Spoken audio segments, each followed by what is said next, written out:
اب مسلمانوں، کافروں، سب میں جس کو ہارٹ اٹیک ہوگا وہ ایک ایک خنزیر گھر میں پال لیں،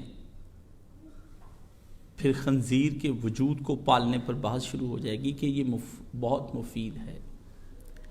پھر خنزیر جو ہے وہ لایا جائے گا، پھر خنزیر آپ کے گھر میں ہو جائے گا، پھر آپ جس طرح بکری بچے دیتی ہے آپ کے ہاں خنزیر بچے دیں گے۔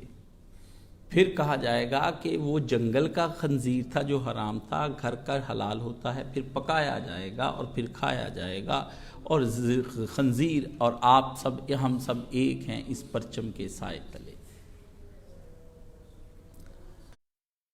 اور اس سے پہلے بندر کے دل لگاتے رہے ہیں، تو آیا یہ جائز ہے یا نہیں ہے؟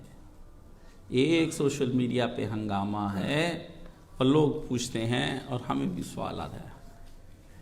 میں نے کہا ایک دل ہی پہ کیا موقوف، پورے کا پورا آدمی خنزیر بن چکا ہے، تو آپ مجھ سے کیا پوچھتے ہیں؟ جہاں معاشرہ خنزیروں کا ہو، اس میں ایک خنزیر سے باہر سے لا کر کے وہاں پہ چھوڑ دیا ہے۔ خنزیر بھی حدود الہی کا پابند ہے، جو چیزیں خنزیر پر حرام ہیں وہ نہیں کھاتا ہے، اور جن چیزوں کی خنزیر کو اجازت دے دی گئی ہے خنزیر وہ کھاتا ہے۔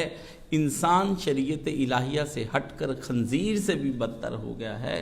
وما اہل لغیر اللہ کے تحت یہی فرمایا کہ لحم الخنزیر، خنزیر کا گوشت اور یہ کھانا جائز ہے یا نہیں ہے۔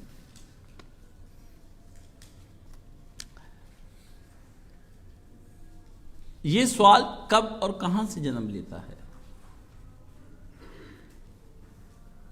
کہاں سے جنم لیا ہے؟ یہ سوال یہاں سے نہیں آتا ہے۔ جس تہذیب نے یہ کام شروع کیے اور سکھلائے ہیں، اس تہذیب کے پیچھے آیا خدا کھڑا ہے یا نہیں ہے؟ وہ تو خدا کو مانتی ہی نہیں۔ یہ سائنس اینڈ ٹیکنالوجی کوئی ہنر نہیں ہے جو کافروں نے ایجاد کیا ہے۔ اس سائنس اینڈ ٹیکنالوجی کی بیس کے اندر ایتھیزم ہے، خدا کے وجود کا انکار ہے۔ پہلے جتنی بھی سائنس اینڈ ٹیکنالوجی تہذیبیں جنم لی ہیں وہ شرک سے پیدا ہوئی ہیں۔ خدا تھا لیکن خدا کے ساتھ شریک بنائے گئے۔ اس تہذیب نے، ماڈرنزم نے اپنی بنیاد ایتھیزم پر رکھی ہے کہ خدا ہے ہی نہیں ہے، نہ ہوگا، نہ ایک کا رولا بنے گا اور نہ شرک شراک کا رولا بنے گا۔ نہ رہے گا بانس اور نہ بجے گی بانسری۔ یہ وہاں سے ہے۔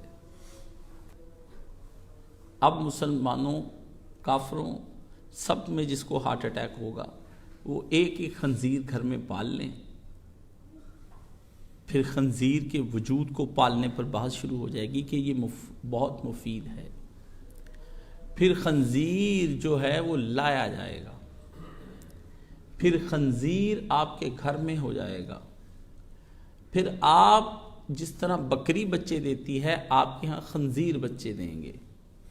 پھر کہا جائے گا کہ وہ جنگل کا خنزیر تھا جو حرام تھا، گھر کا حلال ہوتا ہے، پھر پکایا جائے گا اور پھر کھایا جائے گا، اور خنزیر اور آپ سب، ہم سب ایک ہیں اس پرچم کے سائے تلے۔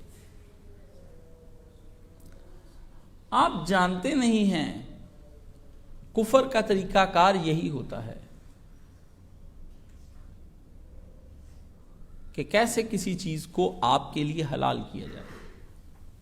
اس موضوع پر میں نے آپ سے کہا تھا کہ میرے خطبے لکھے پڑے ہیں 2 سال سے کہ گناہ کو ویٹ میں کیسے لائٹ کیا جائے۔ کتنا بڑا ٹی وی سینما تھا، ہوتے ہوتے تمہاری گھڑیوں میں آ گیا۔ نینو ٹیکنالوجی جو ہے وہ کیا تھی پہلے، اب وہ کیا ہو گئی ہے کہ سمٹتی وہ ایک نقطے میں آ گئی ہے۔ اس کے پیچھے کون ہے اور کیا کر رہا ہے، اس پہ جو میں نے خطبے دیے ہیں سائنس اینڈ ٹیکنالوجی کے، وہ آپ کو دیکھنے پڑیں گے۔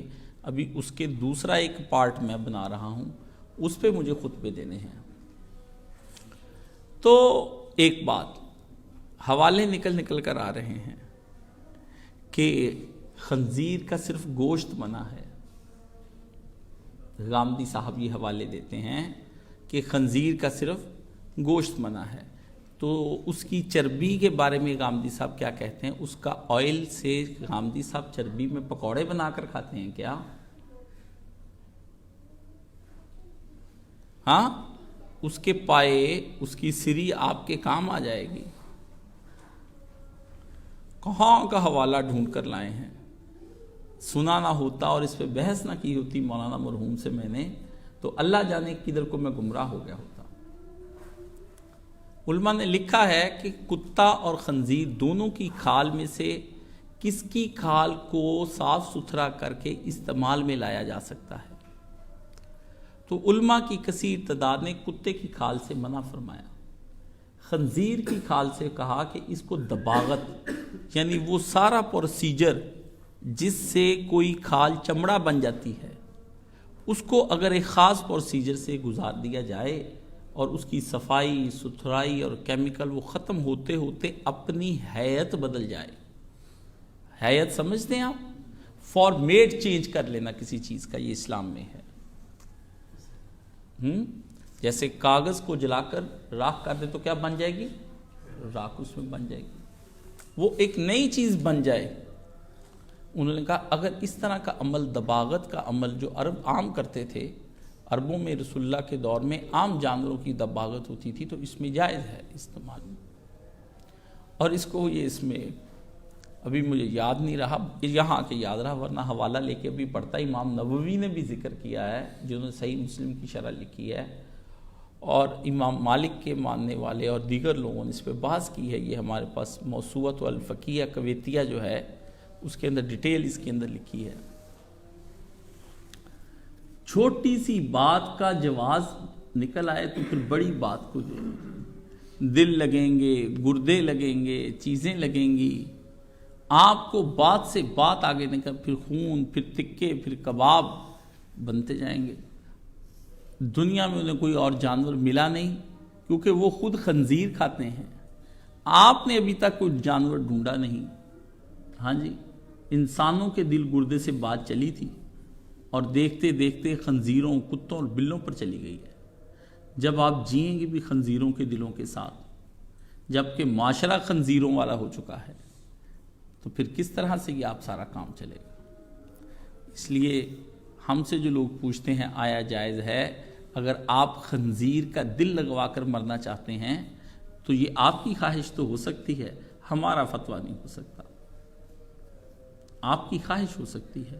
میں تو کہتا ہوں یا الہی، میں نے مولانا مرحوم سے ایک دعا سیکھی تھی، آپ کو بھی بتا دیتا ہوں تاکہ آپ بھی اس دعا کے زیر اثر اللہ سے کرتے رہا کریں. اللہم لا تغیر فی اسمی ولا تغیر فی جسمی. خداوند عالم، میرے نام اور میرے جسم میں کبھی کوئی تغیر نہ پیدا ہو، یعنی مجھے عزت کے ساتھ جیوں تو اچھے نام اور اچھی عزت کے ساتھ جیوں، اور میرے جسم کے اندر کوئی ایسے تغیرات نہ پیدا کر دینا کہ دل پھڑوانا پڑ جائے، آپریشن کروانے پڑ جائیں.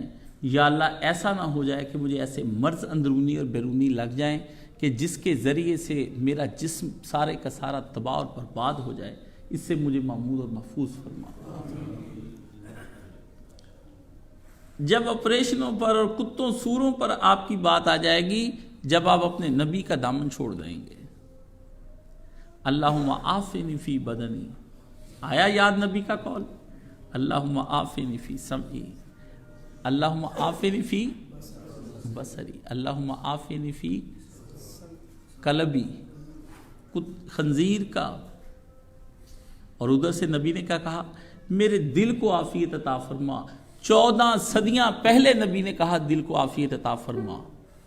14 صدیاں بعد جا کے پتہ چلا کہ دل کیسے بدل دیے جائیں گے. فجر کے بعد کی دعا اللہ مجعل لی فی نورن قلبی ہے. پہلی بات ادھر کی اللہ میرے دل کو نور کا بنا دے. یہ کیا کہتے ہیں؟ خنزیر کا بنا دے. یا اللہ ایسے دل کے مرض میں مبتلا نہ کریں، جگر کے، آنت کے، پیٹ کے، ناک کان کے، پورے بدن کا کوئی ایسا مرض نہ ہو کہ میں جانوروں والی چیزیں لے لے کر مروں. یاد رکھنا جس نے جگر خراب کرنا، دل خراب کرنا، وہ اوپر بیٹھا ہے، وہ خراب کر دے گا تو وہ کیا ہے؟ اللہ نے فرمایا ہماری جنہوں نے نافرمانی کی کونوا قردۃ خاسئین، ہم نے تو ان کو بندر اور سور بنا دیا تھا پورے کے پورے، تم صرف دل لگانے کی بات کرتے ہو۔ کفار کی یہ سزائیں ہیں دنیا میں، یہ جو نئے تجربے اور آپ جن کو انکشافات کہتے ہیں نا، یہ اللہ نے مادے کو ماننے پر ان کو سزائیں دی ہیں۔ اللہ کہتا ہے جاؤ، جب بھروسہ مادے پر کر لیا، توکلت علی المادہ، میں مادے پر توکل کرتا ہوں، یہ کافر کا قول ہے۔ توکلت علی اللہ وہو رب العرش العظیم، میں خدا پر توکل کرتا ہوں، یہ مومن کا قول ہے۔